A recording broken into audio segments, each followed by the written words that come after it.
Hello बच्चों, चलिए प्रश्न को समझते हैं। प्रश्न है आपके सामने कि एक यौगिक का संरचनात्मक सूत्र CH3CH double bond carbon double bond CH2 है। तो बाएं से दाएं और के चारों कार्बनों के संकरण होते हैं, आपको ये बताना है। तो पहला विकल्प दे रखा है sp2 sp2 sp2 sp3। इसी प्रकार से दूसरा विकल्प है sp2 sp3 sp2 sp2। तीसरा विकल्प है sp3 sp2 sp sp2। चौथा विकल्प है sp3 sp2 sp2 sp2। तो आपको यहाँ पर ये बताना है कि दिए गए कार्बन का संकरण क्या होगा। तो चलिए देखते हैं।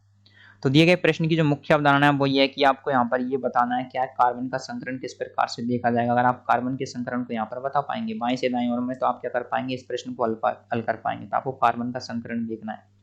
देखिए कार्बन का संकरण कैसे देखा जाता है, आप सभी लोग जानते हैं कार्बन का संकरण कैसे देखा जाता है। कार्बन का संकरण देखने के लिए हमको देखे जाते हैं उसके सिग्मा और पाई बंध की संख्या। जब भी कार्बन के चारों बंध क्या हो जाए, सिग्मा।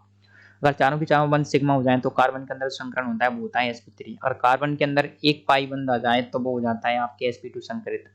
और अगर कार्बन के अंदर दो पाई बंध आ जाए तो वो हो जाता है आपके sp संकरित कार्बन। तो जो अणु होता है वो हो जाता है sp संकरित। तो देखिए आपको सबसे पहले क्या देखना है, और आप सभी लोग जानते हैं कि जो बनने वाला सबसे पहला बंध होता है वो होता है सिग्मा। उसके बाद जितने भी बंध बनते हैं डबल बॉन्ड हो या फिर ट्रिपल बॉन्ड हो वो हो जाते हैं पाई।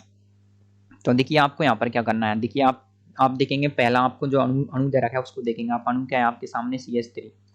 तो CH3 है, उसके बाद है CH यहाँ पर लगा रखा है double bond CH double bond CH2। तो देखिए आप एक चीज पाएंगे, तो सबसे पहले वाला कार्बन है उसके जो सारे के सारे बंध हैं वो क्या है, सिग्मा बंध। तो इसका संकरण आ जाएगा sp3। और उसके बाद वाला जो कार्बन है उसके अंदर क्या है आपके एक पाई बंध है, तो इसका संकरण आ जाएगा आपके sp2। और देखिए दूसरा वाला कार्बन है तो एक पाई बंध आपके यहाँ पर आ रहा है और एक आ रहा है यहाँ पर, तो इसमें क्या आ रहे हैं, दो पाई बंध आ रहे हैं, तो इसलिए इसका संकरण आ जाएगा sp।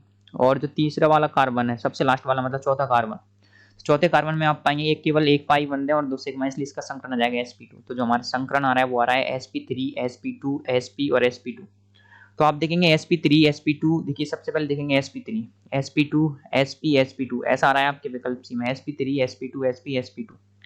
तो इस हिसाब से जो हमारे प्रश्न का सही उत्तर आ जाएगा वो आ जाएगा विकल्प सी। तो आशा करते हैं आपको प्रश्न का उत्तर समझ आया होगा। धन्यवाद।